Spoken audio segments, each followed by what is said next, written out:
കഴിഞ്ഞ പോയൊരു ISL സീസണിൽ ഒരുപാടധികം പാളിച്ചകൾ പറ്റിയിട്ടുള്ള ഒരു ടീം തന്നെയാണ് കേരള ബ്ലാസ്റ്റേഴ്സ്. സോ വരാൻ പോകുന്ന സീസണിന് മുന്നോടിയായി തന്നെ അതായത് കേരള ബ്ലാസ്റ്റേഴ്സിൻ്റെ സ്കോഡ് ഒന്ന് കംപ്ലീറ്റ്ലി റീബിൽഡ് ചെയ്യേണ്ടത് ആവശ്യം തന്നെയാണ്. ഉടൻ തന്നെ ട്രാൻസ്ഫർ വിൻഡോ ഓപ്പൺ ആവുന്നതായിരിക്കും എന്ന് നമുക്ക് എല്ലാവർക്കും അറിയാവുന്നതാണ്. സോ അതിനാൽ തന്നെ ഒരുപാട് ഇൻകമ്മിങ്സും അതുപോലെ തന്നെ ഔട്ട് ഗോയിങ്സും കേരള ബ്ലാസ്റ്റേഴ്സ് ടീമിൽ ഉണ്ടാവാനായിട്ടുള്ള സാധ്യതകളും വളരെ അധികമാണ്. സോ എങ്കിൽ പോലും വരാൻ പോകുന്ന സീസണിൽ കേരള ബ്ലാസ്റ്റേഴ്സിന് നിർബന്ധമായും വരേണ്ട ചില മാറ്റങ്ങളുണ്ട്. അത് എല്ലാ ഡിപ്പാർട്ട്മെൻറ്റിലും എടുത്ത് പറയേണ്ടതാണ്. എസ്പെഷ്യലി പറയുകയാണെന്നുണ്ടെങ്കിൽ തുടക്കം തന്നെ ഗോൾ കീപ്പിംഗ് ഡിപ്പാർട്ട്മെൻറ്റിനെ കുറിച്ച് നോക്കാവുന്നതാണ്. ഗോൾ കീപ്പിംഗ് ഡിപ്പാർട്ട്മെൻറ്റിൽ കേരള ബ്ലാസ്റ്റേഴ്സിന് നിലവിൽ ഫസ്റ്റ് ചോയ്സ് ആയിട്ടുള്ളത് സച്ചിൻ സുരേഷാണ്. അദ്ദേഹത്തിന് എക്സ്പീരിയൻസും ഉണ്ട്, അതോടൊപ്പം തന്നെ അദ്ദേഹം യങ്ങുമാണ്. സോ അദ്ദേഹത്തെ ടീമിൽ നിലനിർത്തുന്നത് ബ്ലാസ്റ്റേഴ്സിന് ഗുണം ചെയ്തേക്കും.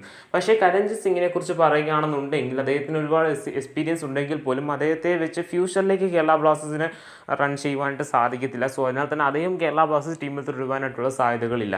എങ്കിൽ പോലും നോറ ഫെർണാണ്ടസിനും ഒരു താരമാണെങ്കിൽ പോലും അദ്ദേഹത്തിന് ലാക്ക് ഓഫ് ഇൻഎക്സ്പീരിയൻസ് ISL ഉണ്ട്. സോ അതിനാൽ തന്നെ അദ്ദേഹത്തെയും നിലനിർത്തിക്കൊണ്ട് വലിയൊരു ഗുണം ഉണ്ടാവുമെന്ന് തോന്നുന്നില്ല. എങ്കിൽ പോലും അദ്ദേഹത്തിൻ്റെ വളരെ മികച്ച പ്രകടനം അദ്ദേഹത്തിന് കിട്ടിയ അവസ്ഥയിൽ അദ്ദേഹം കാഴ്ചവെച്ചിട്ടുണ്ട്. സോ അദ്ദേഹത്തെയും ബ്ലാസ്റ്റേഴ്സിനെ പരിഗണിക്കാവുന്നതാണ് വരാൻ പോകുന്ന സീസണിൽ. എങ്കിൽ പോലും ഒരു മികച്ച ഇൻകമ്മിങ് ഗോൾ കീപ്പിംഗ് ഡിപ്പാർട്ട്മെൻറ്റിൽ ആവശ്യമാണ് എന്ന് തന്നെയാണ് പല ആരാധകരും ചൂണ്ടിക്കാണിക്കുന്നത്.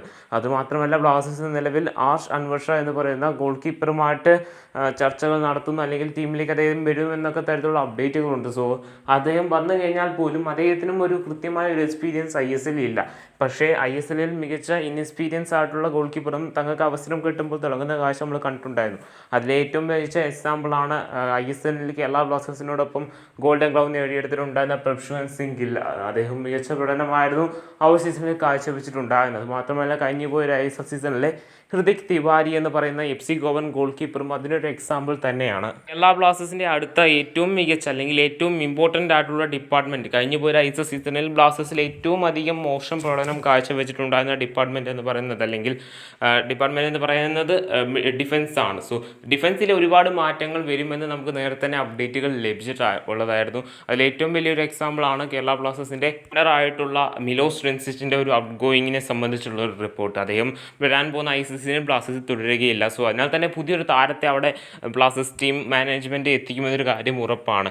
എങ്കിൽ പോലും അവിടെ ഏറ്റവും എടുത്ത് പറയേണ്ടത് ഇന്ത്യൻ താരങ്ങളുടെ ഡിഫൻസിലെ പ്രകടനമാണ്. സോ ഡിഫൻസിൽ ഒരുപാട് ഇന്ത്യൻ താരങ്ങളെ നമുക്കിനി വരാൻ പോകുന്ന സീസണിൽ ടീം എത്തിക്കുമെന്നൊരു കാര്യത്തിൽ സംശയമുണ്ടെങ്കിൽ പോലും 1-2 താരങ്ങളുടെ ഔട്ട് ഗോയിങ് ഏകദേശം നിലവിൽ ഉറപ്പാവുന്ന അവസ്ഥയിലേക്ക് മാറിയിട്ടുണ്ട്. അതായത് ഹോർമിപാം റൂബയുടെ അവൈലബിലിറ്റി ബംഗളൂരു FC അന്വേഷിച്ചു, അങ്ങനെയുള്ള തരത്തിലുള്ള അപ്ഡേറ്റുകളൊക്കെ ഉണ്ട്. സോ അതിനാൽ തന്നെ ഡിഫൻസിൽ കൃത്യമായി പറഞ്ഞു കഴിഞ്ഞാൽ ഒരു കൃത്യമായിട്ടുള്ള ഇമ്പാക്റ്റ്ഫുൾ ആയിട്ടുള്ള മാറ്റം വരുത്തണമെന്ന് തന്നെയാണ് ആരാധകർ ചൂണ്ടിക്കാണിക്കുന്നത്. എസ്പെഷ്യലി പറയുകയാണെന്നുണ്ടെങ്കിൽ അമീറാണ് അവിടെ കൊണ്ടുവരുന്നത് കൊണ്ട് മാത്രം കേരള ബ്ലാസ്റ്റേഴ്സിന് ഡിഫൻസിൽ ഒരു മികച്ച ഇമ്പാക്റ്റ്ഫുൾ ആക്കുവാനായിട്ട് സാധിക്കുന്നതല്ല.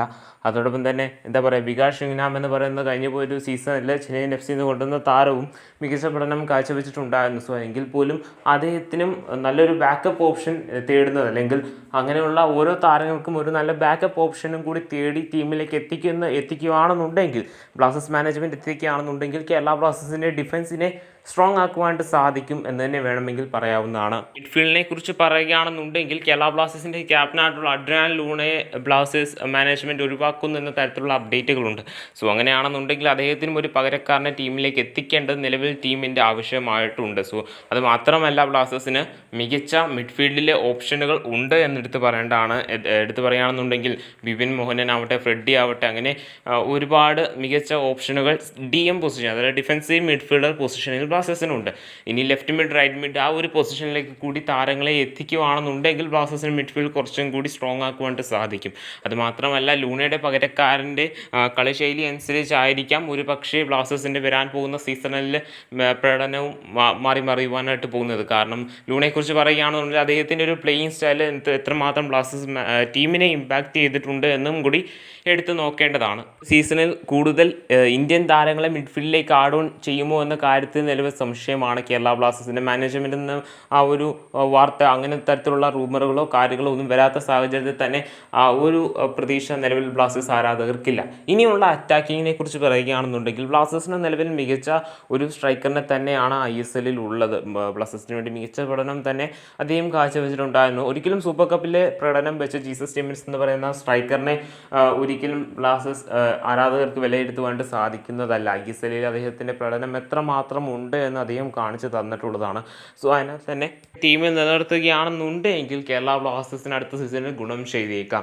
പക്ഷേ ബ്ലാസ്റ്റേഴ്സിൻ്റെ സെക്കൻഡ് സ്ട്രൈക്കർ ആയിട്ടുള്ള ക്വാമെ പെപ്പറയ്ക്ക് പകരക്കാരനെ ഓൾറെഡി തേടിക്കഴിഞ്ഞു എന്നും അതോടൊപ്പം തന്നെ അദ്ദേഹത്തെ ആ ഒരു പകരക്കാരനെ ടീമിലേക്ക് എത്തിച്ചു എന്ന തരത്തിലും ഒക്കെ തന്നെ അപ്ഡേറ്റുകളുള്ള സെർജിയോ കാസ്റ്ററാണ്. അദ്ദേഹത്തെ ആഡ് ഓൺ ചെയ്യുകയാണെന്നുണ്ടെങ്കിൽ ബ്ലാസ്റ്റേഴ്സിന് ഒരു മികച്ച സ്ട്രൈക്കറി സ്പാനിഷ് കോംബോ ലഭിക്കുന്നതായിരിക്കും കൂടി എടുത്ത് പറയേണ്ടതാണ്. ഇനി വിങ്ങിലേക്ക് വരികയാണെന്നുണ്ടെങ്കിൽ കോറു സിംഗ് ഉണ്ട്. അങ്ങനെ ഒരുപാട് ഇന്ത്യൻ താരങ്ങളും ബ്ലാസ്റ്റേഴ്സിന് വിങ് പൊസിഷനിൽ ലഭിക്കുന്നുണ്ട്. സോ അതിനാൽ തന്നെ അതും ഗുണം ചെയ്യും. അതുമാത്രമല്ല മലയാളി താരങ്ങളായിട്ടുള്ള ഐമൻ അസർ തുടങ്ങിയ താരങ്ങളും ബ്ലാസ്റ്റേഴ്സ് ടീമിൽ ഉണ്ട്. സോ അങ്ങനെയാണെന്നുണ്ടെങ്കിൽ ബ്ലാസ്റ്റേഴ്സിന് ഒരു മികച്ച ടീമിനെ തന്നെ വരാൻ പോകുന്ന സീസണിൽ ബിൽഡ് ചെയ്യാനായിട്ട് സാധിക്കുന്നതാണ്. അതിനെല്ലാത്തിനും പുറമെ വരാൻ പോകുന്ന സീസണിൽ നൊഹാ സദു ലെഫ്റ്റ് വിങ് പൊസിഷനിൽ കൃത്യമായിട്ട് അവിടെ തന്നെ ഉണ്ട്. സോ അതിനാൽ തന്നെ അദ്ദേഹത്തെ ഫോക്കസ് ചെയ്ത് ഒരു ടീം കഴിഞ്ഞ പോയ സീസണിൽ ബ്ലാസ്റ്റേഴ്സ് നേരിട്ട ഏറ്റവും വലിയ പ്രശ്നമായിരുന്നു അദ്ദേഹത്തെ മാത്രം ഫോക്കസ് ചെയ്തുള്ളൊരു ഗെയിം പ്ലേ. അത് ഒരു വിധത്തിൽ പറഞ്ഞു കഴിഞ്ഞാൽ പലപ്പോഴും സക്സസ് ആവുന്ന കണ്ടിട്ടുണ്ടെങ്കിൽ പോലും അദ്ദേഹത്തെ ഒന്ന് പൂട്ടിക്കഴിഞ്ഞ് കഴിഞ്ഞാൽ ബ്ലാസ്റ്റേഴ്സ് ടീമിന് മൊത്തത്തിൽ തന്നെ അതൊരു വെല്ലുവിളിയാവുന്ന ഒരു അവസ്ഥയിലേക്ക് നീങ്ങിയിട്ടുണ്ടായിരുന്നു. അത് മാത്രമല്ല ബ്ലാസ്റ്റേഴ്സിൻ്റെ ഇനി ഏറ്റവും അധികം ചേഞ്ചസ് വരേണ്ട അല്ലെങ്കിൽ ഇമ്പാക്റ്റ്ഫുൾ ആയിട്ടുള്ള മാറ്റങ്ങൾ വരേണ്ട ഡിപ്പാർട്ട്മെൻറ്റ് എന്ന് പറയുന്നത് റീപ്ലേസ്മെൻറ്റ് അല്ലെങ്കിൽ എന്താ പറയുക സബ്സ്റ്റിറ്റ്യൂട്ട് പൊസിഷനിലാണ്. കാരണം അവിടെ ഒരുപാട് നല്ല നല്ല ബാക്കപ്പ് ഓപ്ഷൻ ഇല്ല എന്നുണ്ടെങ്കിൽ ഒരു താരത്തിന് പരിക്ക് പറ്റി കഴിഞ്ഞു കഴിഞ്ഞാൽ ബ്ലാസ്റ്റേഴ്സിനെ കംപ്ലീറ്റ് സീസണെ തന്നെ ബാധിക്കുന്ന ഒരവസ്ഥ നമ്മൾ പലപ്പോഴായി കണ്ടു കഴിഞ്ഞു. സോ അതിനാൽ തന്നെ വരാൻ പോകുന്ന സീസണിൽ ഒരുപാട് നല്ല കൃത്യമായി പറഞ്ഞു കഴിഞ്ഞാൽ നല്ല നല്ല ബാക്കപ്പ് ഓപ്ഷൻ ISL എക്സ്പീരിയൻസ് ഉള്ള അതോടൊപ്പം തന്നെ നന്നായിട്ട് കളിക്കാൻ സാധിക്കുന്ന യങ് ആയിട്ടുള്ള താരങ്ങളെ കൃത്യമായി ടീമിൽ എത്തിക്കുകയാണെന്നുണ്ടെങ്കിൽ ബാക്കപ്പ് ഓപ്ഷനായിട്ട് എത്തിക്കുകയാണെന്നുണ്ടെങ്കിൽ വരാൻ പോകുന്ന ISL സീസണിൽ അത് ബ്ലാസ്റ്റേഴ്സിന് വളരെയധികം ഗുണം ചെയ്യുമെന്ന് തന്നെ എടുത്തെടുത്ത് പറയേണ്ടതാണ്.